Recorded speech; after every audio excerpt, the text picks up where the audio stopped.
As you probably know, humanity is in an existential crisis. There are multiple trends, each of which has global impacts. In addition to nuclear war and global warming, we have forever chemicals and dying oceans. You may think of others. These trends provide the reason to accept otherwise extremely uncomfortable changes. We call presenting these trends raising the alarm. But becoming alarmed is not enough. The next step is for people to grasp the system that drives our destruction. This cartoon by Tony Piddle portrays the system. Take a moment to take it in.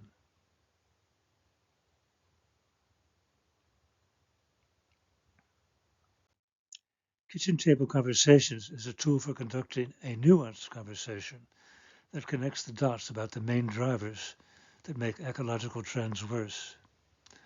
Let me show you how it works. We start by laying out these 4 circles and pointing out to people the more stuff, the more CO2 emissions, and the more environmental damage. It becomes a presentation, but it starts with an open question, which is, what societal factors tend to make this amount of stuff we produce and consume go up? What makes stuff go up? People sometimes say, what do you mean by stuff? Well, pots, pans, space stations, everything that's manufactured. Oh, okay. What makes stuff go up? Somebody might say marketing. So we bring the circle closest to that.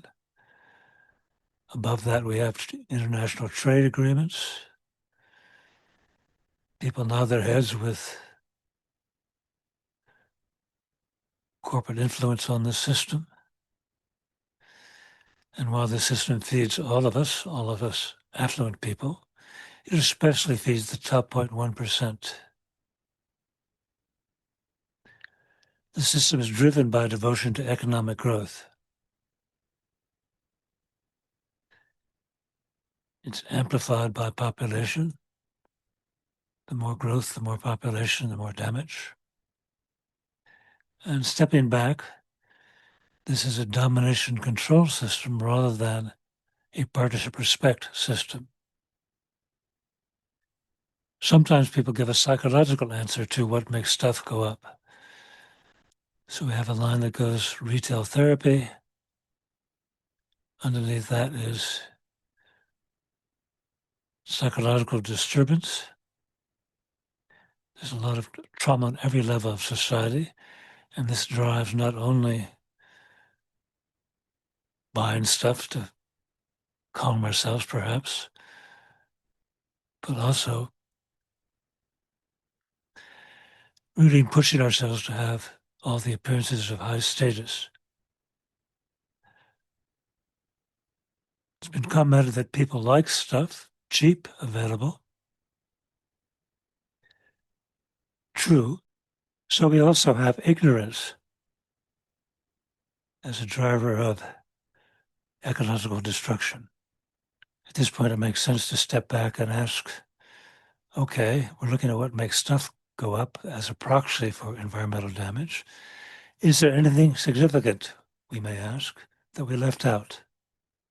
The idea is to cover the main elements in as succinct a way as possible. One consequence of unresolved emotions, of course, is disconnection from community, from nature, from spirit.